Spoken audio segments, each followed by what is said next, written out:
So this happened a few months ago. I'm a sophomore in college and was traveling down to my hometown over break. I was having some relationship issues with my stepmom, so I didn't want to stay at my dad's house the night I arrived at my hometown. So I phoned a friend of mine from high school if I could stay at his place. I knew from social media that he was still in town, and I've stayed at his place before, so I knew there would be a place for me to stay if they could allow it.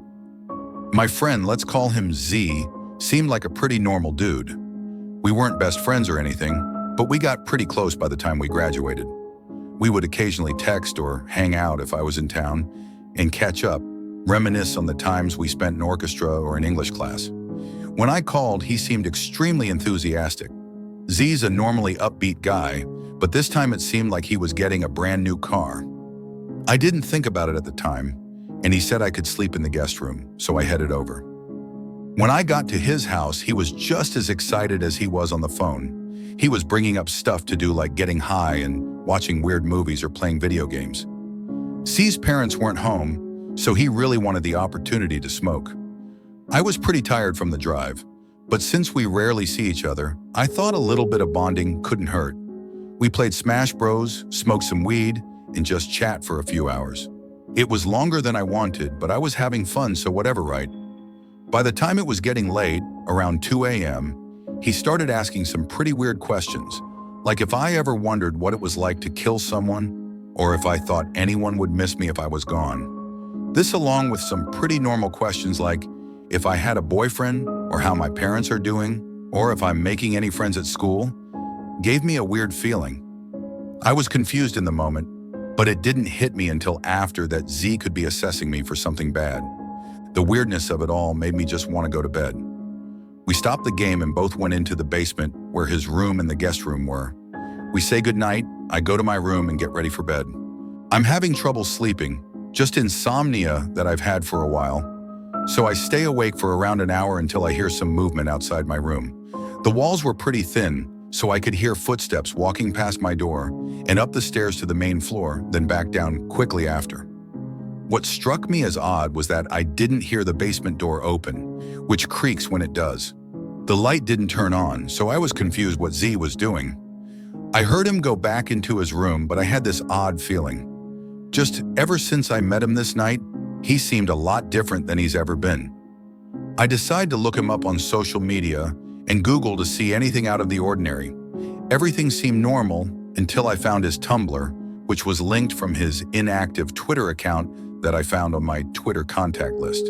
His Tumblr was, well, disturbing. There were graphic drawings of mutilated bodies of humans and animals, links to suspicious-looking websites that I didn't dare to click on, text posts, stories about murdering, cannibalism, and necrophilia and torture. There were photos of guns, knives, and axes, which after looking closely, were taken in his bedroom. The last post, around a week prior, was a text post from the account saying he wished he could find someone easy to kill, like a homeless person. I was immediately filled with dread. I knew he was going to do something. He must have gone up the stairs to lock the door. I packed my things, luckily I packed lightly, and opened this small window at the top of my bedroom's wall. I started desperately climbing through, and as I was pulling my legs through, he opened the door. It was dark, but the streetlight illuminated enough for me to see he was carrying something long and skinny, so probably a knife. He didn't say anything. I didn't say anything. I just turned around, hopped in my car, and drove as fast as I could to my dad's house. I immediately blocked him everywhere and reported his Tumblr account, not before telling the police. They said they couldn't do anything as the guns were registered under his dad, and he hasn't actually done anything yet. Nevertheless, I told my other high school friends not to hang out with Z. Ever since then, I've been creeped out whenever I meet new people. Just the realization that someone I knew so well could underneath be this person who could hurt me so bad, who could kill me. Nah, I don't know what you're doing now, Z. I'm not sure I want to know, but I hope you're getting help. Anyways, let's not meet again.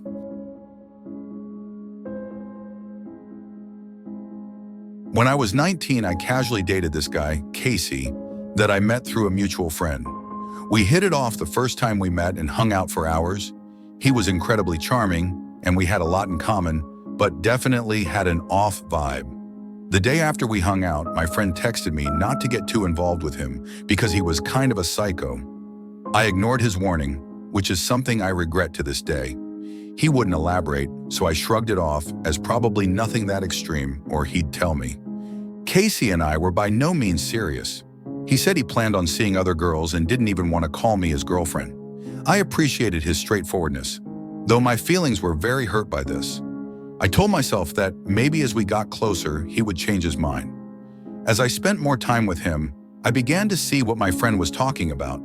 He had serious anger issues and would do things like throw plates against the wall if something wasn't fully cooked in the microwave, and casually talk about how on bad days he sometimes fantasized about going on a shooting spree if he could get away with it.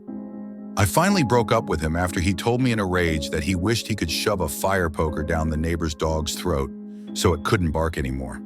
Altogether, our fling lasted less than 5 months. He kept trying to convince me to date him again in the following months. I obviously kept telling him no. I eventually started dating my now husband.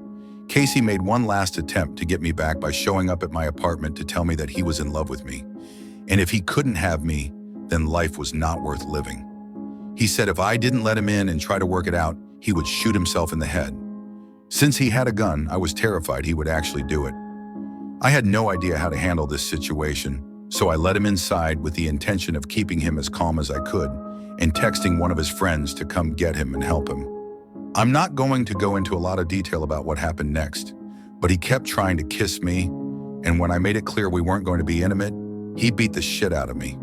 Then he left and just left me bleeding and crying on the ground. I didn't tell my then boyfriend about it because I didn't want them to have an altercation. I just made up excuses to why I couldn't see him for weeks until all my marks healed. I told my coworkers I was in a bike crash. I could tell no one really believed that.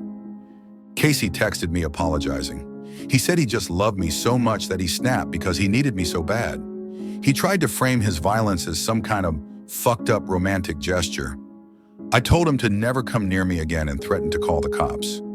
I was scared shitless for over a year that he would come attack me or kill me, but I didn't hear from him again. Fast forward 6 years later. At this point, my husband and I were married and just got our first kid. She was 5, and we were fostering her with the intention of adoption. We lived in a new state, several hours away. Casey somehow found out I had a daughter. He messaged me on Facebook, saying he knows I have a daughter and that she must be his. I tried to explain she wasn't my biological child, but he insisted I was lying, and she looked exactly like him. She looks nothing like him at all. He's white and blonde with blue eyes. She's fucking Hispanic. I told him he was crazy, blocked him, and deleted all photos of her from my Facebook. I still have no clue how he even saw them since my account is completely private. I even double-checked my settings to make sure. Another few weeks go by without contact, and I feel confident that's the last I'll hear from him. Wrong. He shows up at the house begging to talk. He looks like shit and clearly developed a serious drug habit over the years, far beyond just weed.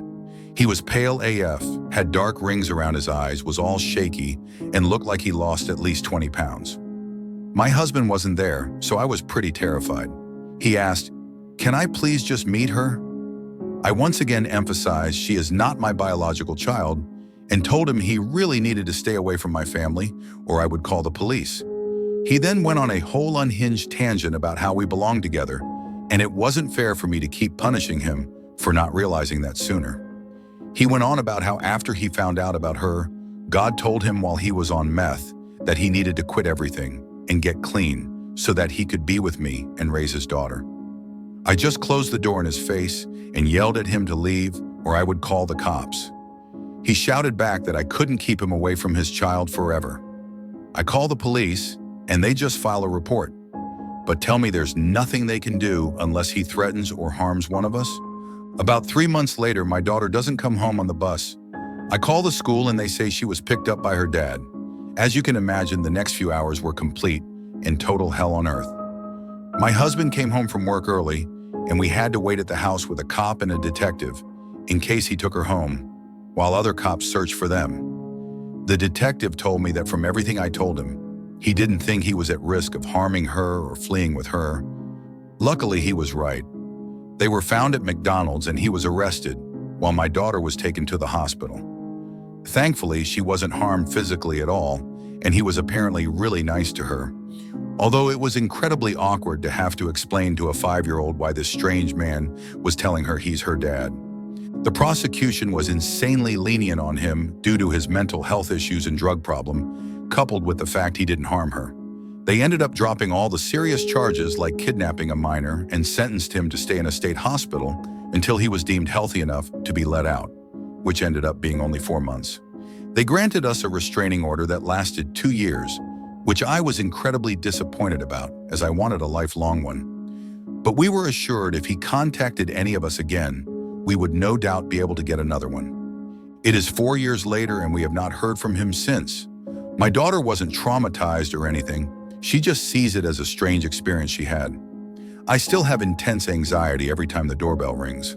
My husband bought a shotgun immediately after this went down. I've heard through the grapevine that Casey has been mostly clean. Besides being an alcoholic, it's an upgrade from meth at least, and seems to be less batshit insane. That's nice, but I really hope I never ever see that man again for the rest of my life. Edit. A couple comments pointed out that depending on the state, it's against the rules to put a foster child's photo on your social media until the adoption is finalized, even when it's private. This is true in the state this happened in as well. However, this state has an infamously bad foster care system. They just want the kid out of their care as quickly as possible and do not adequately train or educate foster parents. This rule was not included in any of the info we were given or seminars.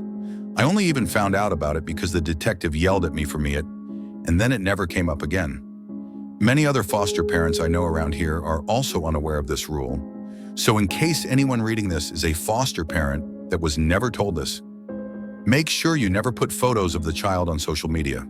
This rule is so that any dangerous family members they have can't find them. So I, 20F, lived in a shady as hell apartment complex in an otherwise rich suburban area for 3 years, and have lots of stories that could fit on here. But this one is about a neighbor I'll call Bob. A little backstory. Me, 18 at the time, and my then 16-year sister used to babysit all the neighborhood kids. These kids considered us their friends, and it got to where they seemed to have a radar of when my sister went outside. They'd come out and talk to us, and we'd let them ride our skateboards and such in the parking lot. The kids were ages 8 to 13, so one day we were outside with them, and we were joined by a stranger. He stood between us and our car, towering over us. He introduced himself and asked us to sign a petition he made up. We did, just being friendly. Then he asked us how old we were. I thought maybe he was a fellow teenager that looked older, or that he was just awkward. So I told him I was 18, and the very next question was if I wanted to go out with him, in front of my mom and the other kid's mom. I awkwardly declined, but he continued talking about how he thought me and my sister were in middle school. Also, he was 28. Eventually, he wandered away to ask someone else to sign his petition. A few days later, he knocked at our door after asking neighbor for the address. He had a bag of what he said was chicken and wanted us to go eat it with him at the park. We declined because we both had schoolwork to do. He walked away, and he was mumbling about how antisocial everyone was. Later, we look out our window and see him playing baseball with 2 girls. He kept physically moving their arms to different positions, even though they shrugged away from him. Next day, one of the kids runs up to me. I'll call her Maddie. She's 8. She got a new pair of Heelys and wanted help with them. I was holding her hand and guiding her along when Bob appears and says he can help better. Maddie says no, but he insists. He pushed me aside and reaches for Maddie, holding her tightly around the upper chest area. Her grandma was there too and flips out. He wanders away. The next day, Maddie is freaking out, saying Bob was just sitting on her porch when she left for school that morning. Her parents found out, and as they walked outside, he let himself in, and they said he went to their kitchen to make orange chicken. We later found out another neighbor had a similar story. Another time, we were helping a family move. They have a 2-year son. The garages are in a triangle shape to the road, almost a roundabout. There's a flat patch of grass behind them. Well, here comes Bob to help us. He criticized the way we pack things and didn't help until our neighbor politely asked him to leave. Well, he left the garage, but instead of leaving, he asked the two yo if he wanted to play. The kid said no, and it made him mad. He picked up the kid to play, and the kid slapped him. He asked the kid if he wanted to go behind the garages to play ball. The kid's mom doesn't notice, so I go with them and guide the kid to his mom. The climax of this story is when me and my sister went on a walk with our 17-year-old friend and her other friend. Maddie found us and wanted to come along. So we are starting when Bob comes out. He sees our friend and asks how old she is and how much she weighs because she's so skinny. He asks where we're going. My friend tells him we're going for ice cream on a girls' trip. We didn't ask her to say that. He's like, "Oh man," and stomps away. We continue our walk, but halfway through we have a weird feeling. I look behind us and Bob is running toward us. He yells at us for hiding from him while also telling Maddie how pretty she is. An older neighbor sees this and asks him what's going on. He tells the man we're being mean and he needs to go write a song about us. He leaves, but we see him sitting at the park. Well, he saw us and again comes running. We stop, and he asks which one of us is over 18. Maddie's dad is here at this point and tells him we aren't interested in him. He explodes, telling the dad to fuck himself and that he's so rude, calling me a bitch. Maddie is crying, and the neighbor who saw us before came to check on us since he saw Bob running. Bob goes inside, muttering to himself. For weeks we don't see him. A single dad and his 5-year-old daughter move in, and we are introducing ourselves to them. My mom kind of tips him off that there's someone in their building who is a little off, especially around Maddie. The dad says he's seen someone like that giving kids candy at the pool when the kids looked uncomfortable. Well, here comes Bob, as if on cue. He immediately tells the girl, in front of her dad, that she looks like a movie star and that she's so pretty. He asks to play with her, but the dad says no and they go inside. Turns out they're next-door neighbors. We still didn't see him much, but other neighbors were telling us stories about him. There's a woman who's alone most of the day with her 2 kids under 5 who told us he watches her when she goes to and from her car. Also, Maddie's parents continued to see him watching her. Then one day we're again babysitting, and here he comes. Only this time he's swinging nunchucks. Maddie screams and hides in our car. Bob strolls over with his nunchucks and starts talking to us all casual. Then his head cranes to look into the car and he says, "Where's Maddie?" We told him she wasn't here, and he walked away. By then, most of the kids were afraid to go outside when they saw him. He had a habit of wandering around the complex. We could tell by his height and lanky gait. A few times we'd see Bob with his dad. Those times neither even glanced at us. Then one day he just stopped showing up. We'd see his dad and brother come in and out all the time, but never him. We only saw him again a year later, and it was only for one day near Christmas, and then he disappeared again. So I don't know what happened to him, but it was just one of our weird experiences with neighbors in the 3 years living there. Maybe I'll post the stories of a chick that tried to kill her parents because she was a witch, or the old man that bites children next if you'd want to hear them.